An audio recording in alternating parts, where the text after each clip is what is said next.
माझं नाव यादव उर्फ अंकल सोनवणे. या लवजी क्रांती मोर्चाचे संस्थापक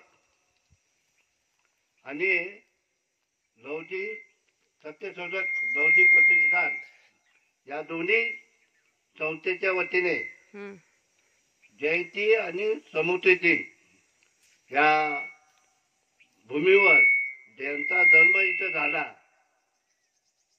त्या क्रांतिकारक लवजी वत्सा साळव्यांचं आम्ही 3 वर्ष झाले इथे कार्यक्रम करतोय. आणि ज्या मुक्ता साळवेंनी जो निबंध लिहिला ते लवजींच्या भावांची मुलगी. तिने जो निबंध लिहिला तळागाळातल्या माणसाचं आम्हाला काही स्थान नव्हतं.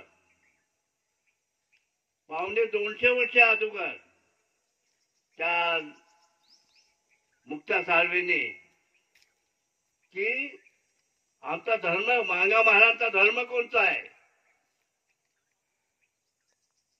आणि ज्या कोण असेल त्याला आवाहन करून ते सांगत होते की या भारतामध्ये ख्रिश्चन असेल तर त्याला बायबल वाचायला आहे,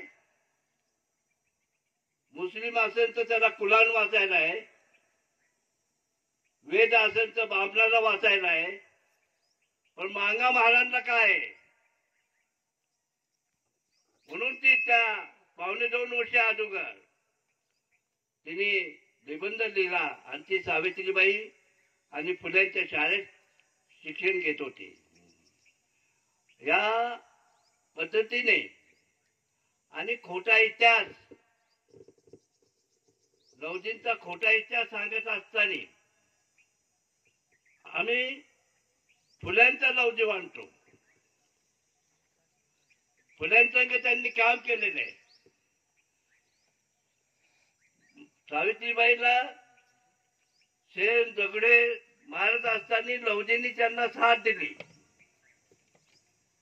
आणि गोरगरिबांच्या बहुजन समाजाला शिक्षण देण्याच्या दृष्टीने लवजी क्रांती मोर्चा म्हणून या देशामध्ये बहुजन समाजाला शिक्षण देण्याचं काम आमच्या महात्मा ज्योतिबा फुले सावित्रीबाई यांना संरक्षण देऊन या उच्च वर्णाला सावित्रीबाईला फार ताप दिला त्यांनी. पण ते लवजी असताना त्यांनी त्यांच्या पाठीशी उभं राहिले आणि ते संकट दूर करण्याच्या दृष्टीने प्रयत्न केले. या बहुजन समाजाला महिलांना शिक्षण देण्याच्या दृष्टिकोनातून मी मगदा मुक्ता साळवे म्हणत होतो ना, ते लवजी वस्त्राचा भावांची मुलगी आहे ती. आणि म्हणून या समतेचा विचार महात्मा फुलेंनी रुजवला.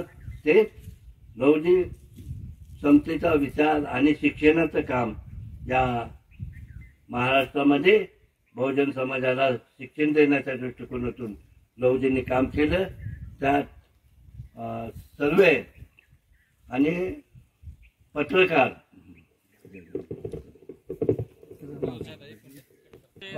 ज्या भूमीमध्ये आपण उभे आहोत ती लवजींची जन्मभूमी आहे.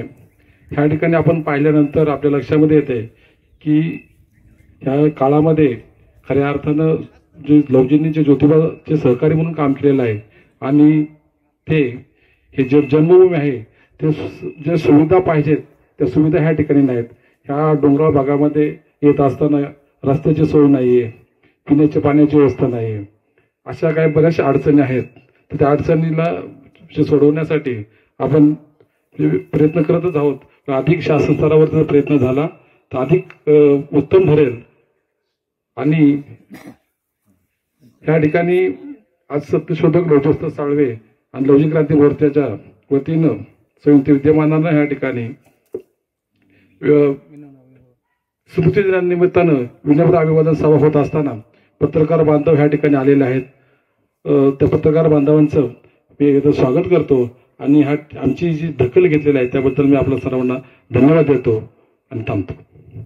आणि या ठिकाणी स्मारक झालं पाहिजे आणि लवजींचं स्मारक झालं पाहिजे आणि येणाऱ्या ज्या भावी पिढीला आहे की या ठिकाणी आल्यानंतर एक ऊर्जा मिळाली पाहिजे आणि प्रबोधनाचं कार्य करत असताना त्याच्या मनामध्ये लवजींच्या बद्दल विचार, त्यांना समतेचा विचार अधिक समाजामध्ये जावा म्हणून ह्या ठिकाणी लवजींचं स्मारक झालं पाहिजे अशी अपेक्षा या ठिकाणी व्यक्त करतो.